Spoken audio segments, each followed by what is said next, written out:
Gun to Run 13, and today I want to give you a overview on another AK-47 rifle. You may have seen it in a couple of my videos, but I've never really actually done a review on it, so I figure I'll go ahead and throw that video out. And real quickly, you know, I have a few children, 11-year-old son and a 12-year-old daughter, and they, I get them into the sport of shooting, and they thoroughly enjoy it.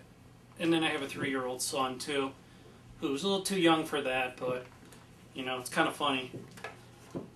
He didn't really have a chance, really, because he runs around and his two favorite words are AK and Glock. Where's my AK? He's a big fan of the AK already, and big fan of the Glock. This kid's got more guns than I do at 3 years old, but I don't know. I just thought that was kind of popped into my head here while I was starting this video. But the rifle I want to show you today is actually the very first AK-47 I ever purchased. And I purchased this back in, I want to say 2004, 2005, give or take. And like I said, it was the very first AK-47 platform rifle that I ever bought and owned at that time. I had shot a few different ones prior, and that's kind of where I evolved into, the passion I have for that weapon system. And prior to this purchasing this AK, I came really close a couple days before that on picking up a Egyptian Mahdi rifle, and it was relatively cheap, man. It was cheap back then. I want to say they were selling that thing for like $300, somewhere around there. But anyways, this rifle I picked up is, like I said, my very first AK, and with the value of my rifles, this is probably the most expensive or highest valued one that I have, for sure, just because they stopped making them for a while. But we'll go ahead and get in on this rifle here. Now, of course, everybody has heard of the maker company Arsenal.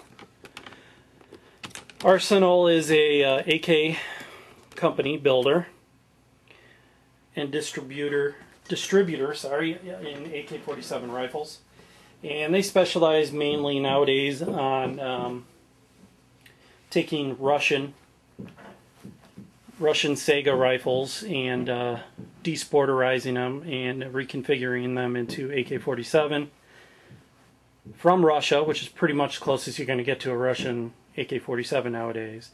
But they also are originally, and still are, Arsenal is a company out of Bulgaria, Arsenal of Bulgaria, and produce and sell Bulgarian rifles as well.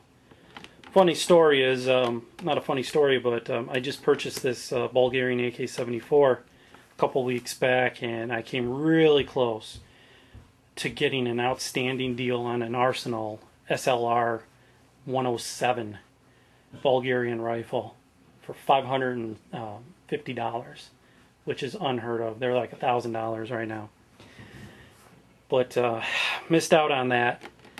But anyways, so this rifle right here is a American-made, Arsenal, Las Vegas, Nevada, American-made AK-47. Now, this is basically based off of a Bulgarian SLR 95, which is very similar, except for when you've seen those imported in this country, they have the thumb hole sporterized stock.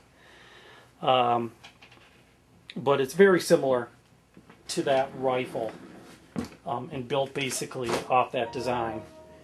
Like I said, this one though is all American made. This is a M-7 AK-47, like I said, through Arsenal, Las Vegas, Nevada. built on a milled receiver, which starts off basically as a block of ordnance steel milled down into the receiver that you see nowadays, as opposed to, say, you know, a lot of other AK-47s which are stamped. Originally, they did produce both the stamped and the milled receivers. They switched in the Soviet Union back to making stamped because of just the machinery and being expensive to produce. But like I said, this is, we'll go ahead and zoom in here, M-7, built by Arsenal, Las Vegas, Nevada, USA.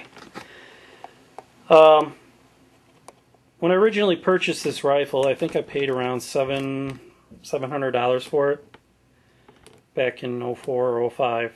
Nowadays, the value of the M-7 with the milled receiver is around $1,500, and then the M-7 Classic and so on. So the value is just insanely expensive because Arsenal stopped producing these milled receivers and just produced the stamped receivers. Now they still build them on a limited supply, so they're still pretty hard to find. So the value is up there. This is the original furniture that I purchased the rifle. Everything here is stock and original that I when I purchased this rifle. I ordered it in the OD green polymer synthetic. It has this permanently attached muzzle brake, which is the same muzzle brake that came on the Bulgarian SLR 95. This is a forged chrome line barrel on this thing. Very heavy duty rifle. You know, people kind of go back and forth on milled receivers and stamped receivers. The negatives that it's a heavier weapon, they're not any more accurate or reliable. Well, you know, legendary reliability of the AK and all, but I will tell you, this is my most accurate rifle out of all my AK-47s, okay? Be it that it's a milled receiver or not, I don't know, but this has just been a flawless firearm for me, very accurate. You know, spent a lot of time firing. Well, not a lot of time, but I spent a lot of time with this. You know, I haven't put tons and tons of rounds downrange on this particular rifle, but this thing has been flawless. Never had any kind of malfunction or anything. Now, like I said, this is the original furniture that it came with, the OD green. Kind of move this so I can see here. Now, the milled receiver, you can tell it's a milled receiver because you don't have your traditional, you know, dimples, magwell dimples right here. It has this rectangular cutouts right here. Pretty much 99% of all milled receiver AK-47s will have that. And for the most part, not only do they have the tang up here, but they also have an additional tang on the bottom. Let's see if I can get that in camera. Although, a funny thing be it that the SLR 95 did not have this tang, lower tang. Like I said, all in all, this has just been a flawless rifle. It comes with the Arsenal double hook trigger. It's been a very smooth trigger for me. No problems whatsoever.